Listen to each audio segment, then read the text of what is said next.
à tous, très heureux de vous retrouver sur Monaco Info pour une nouvelle édition de votre journal dont je vous propose de découvrir les titres.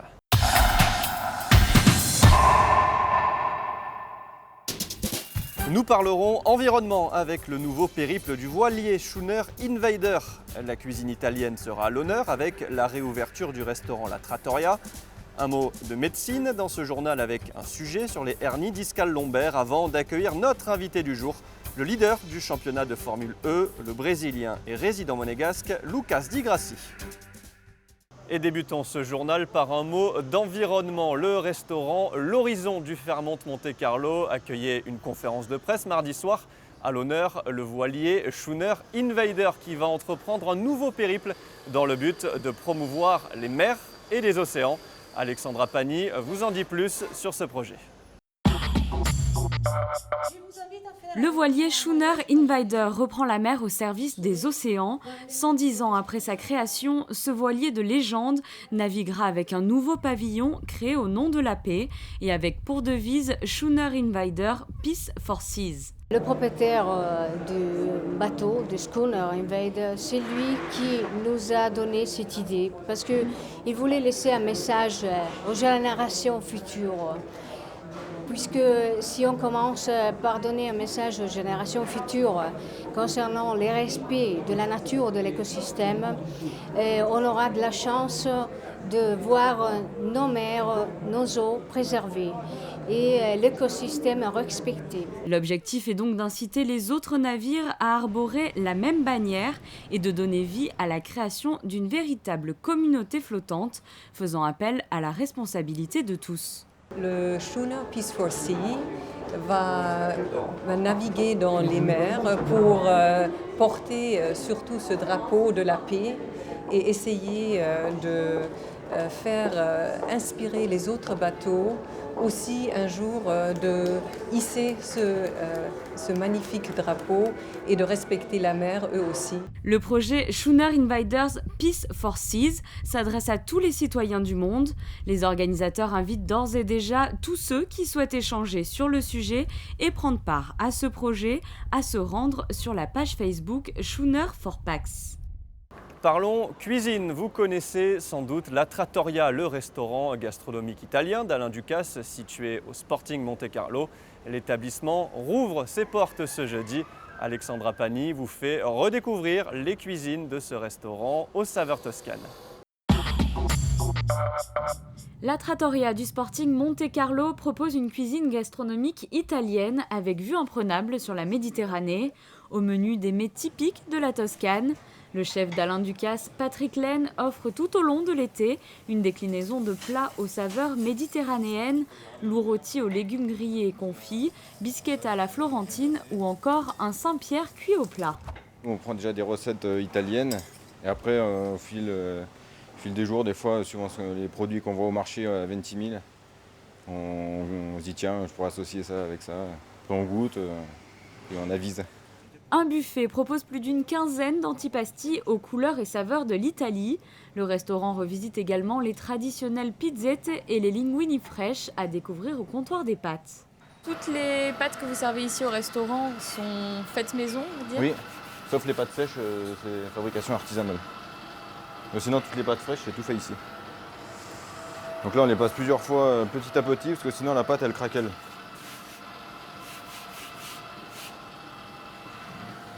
Là, je fais une grande bande.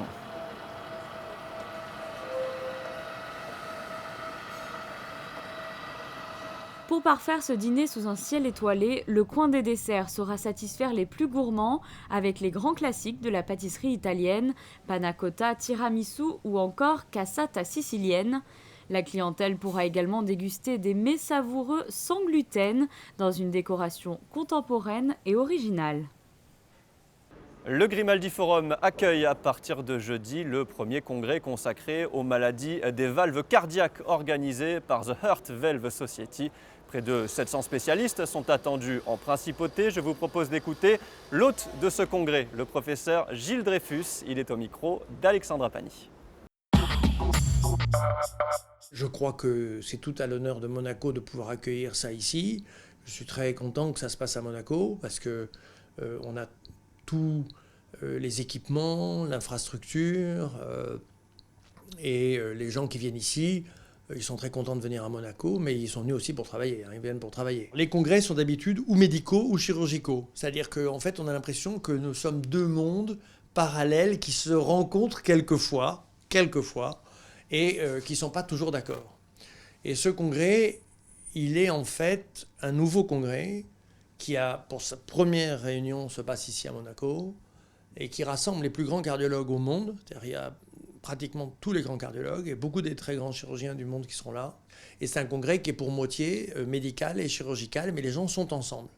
Prenons la direction de l'IM2S avec un éclairage sur les hernies discales lombaires. Quels sont les premiers symptômes? Comment prendre en charge les patients atteints par cette pathologie? La réponse dans ce reportage. 80% de la population souffre d'un problème de dos au cours de sa vie. Sur cette masse de gens, seulement moins de 10% contractent une hernie discale et une quantité infime de patients sera opérée. Spécialiste de la neurochirurgie et de la chirurgie du rachis, le docteur Patrick Franzen donnait une conférence à l'IM2S sur la hernie discale lombaire. Avec une nouveauté, la volonté de créer un concept de prise en charge globale du patient dans lequel le chirurgien aurait un rôle de trieur à la tête d'une structure bien précise. C'est une structure qui est très très vaste, qui doit faire fonctionner la totalité des acteurs médicaux en principauté. Donc ça part du médecin de famille qui doit savoir exactement à qui il doit adresser les patients. Ça inclut les radiologues, bien entendu, qui ont un rôle extrêmement important dans tout ce qui est diagnostic, et par la suite dans ce qui peut être thérapeutique avec les infiltrations péridurales ou intraforaminales. Et puis, à côté de ça, il y a toute une série d'autres acteurs qui sont les kinés, les ostéopathes, les rhumatologues, beaucoup les neurologues, les gens qui vont faire les bilans pour déterminer s'il y a une atteinte neurologique. Enfin, toutes ces choses-là sont extrêmement importantes. Les premiers symptômes d'une hernie discale sont la lombalgie, un blocage lombaire dû à un morceau de disque sorti de son cocon et qui va pousser un nerf entraînant une sciatique. La douleur part du dos et peut se propager dans la jambe et même jusqu'au pied. Au niveau du traitement, il doit être centré autour du patient. Plusieurs options sont possibles s'il n'y a pas une nécessité d'opération. Le patient peut être envoyé chez le kiné, chez l'ostéopathe ou chez le radiologue pour des infiltrations. Dans le reste de l'actualité, en bref, un mot de Formule E. Sachez que la SMEG, la Société monégasque de l'électricité et du gaz, et Venturi Formula E Team s'associent à l'occasion du e-Prix de Monaco. La SMEG et Venturi partagent de longue date une même logique en faveur de la conception et de la mise en œuvre de solutions techniques durables et ont signé un partenariat mardi dans les locaux de Venturi. C'est l'heure d'accueillir notre invité du jour. Il est brésilien, résident monégasque et surtout leader du championnat de Formule E après 6 courses, Lucas Di Grassi.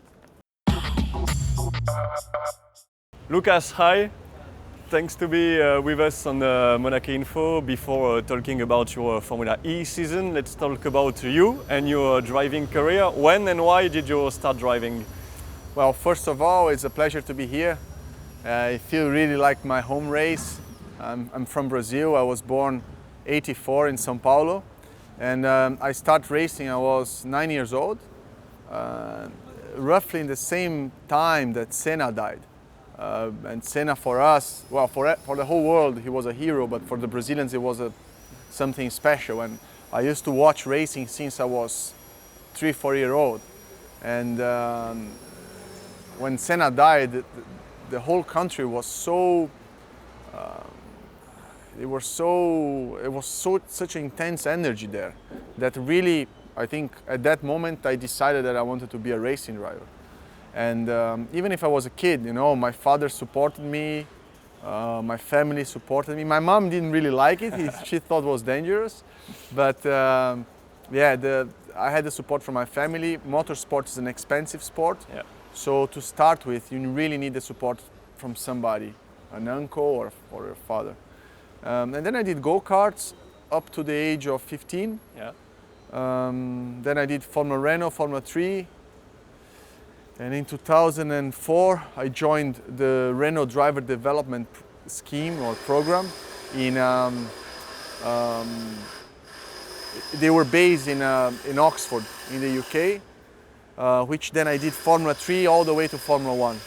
I imagine like all the Brazilian kids, you try a little bit football or you do only karting first? Yeah, no, all the Brazilian kids, football is our sport, right? So we played at school, and I was not bad at it. I could play. I played for my school a couple of years, but I was never the top. I was never going to be professional at that. So I think when you do something well, when you enjoy more because you put less effort to it, you have better results.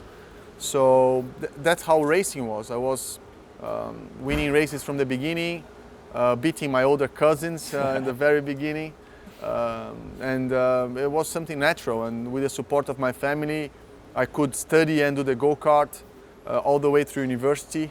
And then until I was hired by a professional program, which was the Renault program, which for me was a very clear division. I left university and I said, okay, I'm going to try to be a pro. I'm going to focus my whole life for racing. If it doesn't work, I come back to university. But since 2004, when I moved to Oxford, I've been in Europe since then. From 2006 to 2009, you ran in the GP2 series, Yeah. then 1 year in Formula 1 with Virgin Racing, which wasn't a top team, it was quite a difficult year. What memories do you keep of this F1 experience? I drove my first Formula 1 car, I was 19, it was 2005, it was a Renault. And then I drove again 6, 7, 8, 9, and then I raced in 10 in Virgin. The year I raced, the team was not competitive at all. We had a very good, actually Monaco was one of our best races in terms of performance, but the car ended up breaking up after the pit stop, just before the tunnel. Yeah. But yeah, I have good memories. I enjoyed the experience of doing Formula 1 for a year, but now currently I think I'm at the top of my career at the moment. Never been so let's say in such a professional team, been with Audi Sport in the WEC, on the World Endurance Championship, which also includes the 24-hour of Le Mans, and Formula E. To be able to do both at a high level is just a dream come true. You said it, you are on the top of your career and on the top of the standings of the Formula E season. Yeah. Did you expect such a strong start of the season? 6 races, 4 podium, it's great start. Yes, it was a great start. We put a lot of effort into it. I was expecting, of course, everybody expects to fight for the victory. In some races we fought for it, in some races we were not at the winning pace, but we were always very competitive. I think that was the advantage. I was very regular during the whole championship. Even so, I had 2 mechanical problems, one in Buenos Aires and one in Miami. Buenos Aires I was leading the race and suspension failed. In Miami I was third and the cooling pump for the battery broke. So I think with those 2 races also I would have finished maybe not on the podium, but on the top 5 for sure.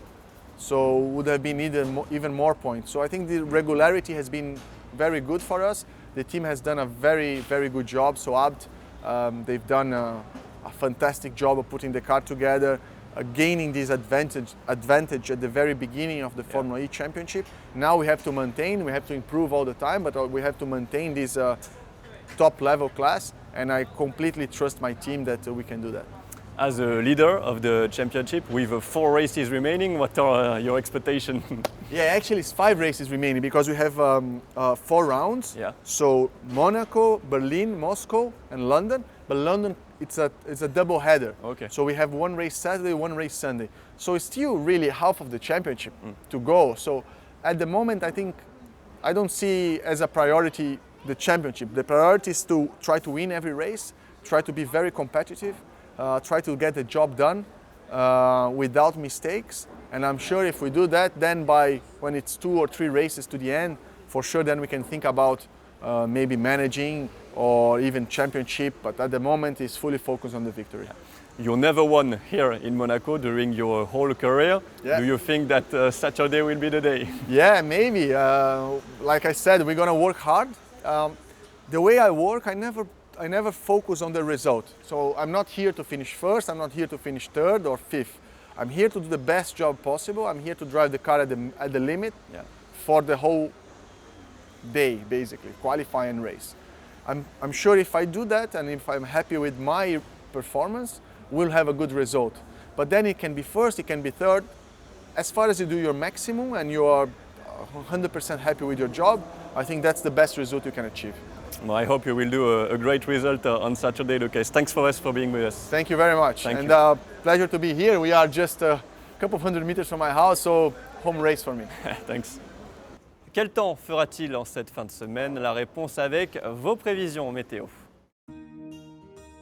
Jeudi, belle journée avec de rares nuages et des températures supérieures au normal. 17 degrés le matin et 22 degrés l'après-midi. Vendredi, journée moins ensoleillée avec l'apparition de nuages, passagèrement épais en cours d'après-midi. Samedi, jour de e-prix, conditions parfaites pour les monoplaces électriques avec du soleil et de rares nuages. Et enfin, dimanche, encore du soleil avec 21 degrés l'après-midi. Ce journal est terminé. Merci à tous de nous avoir suivis. Je vous laisse en compagnie d'Émilie Rousseau pour le 23e numéro du magazine consacré à l'AS Monaco Football Club. À très bientôt sur Monaco Info.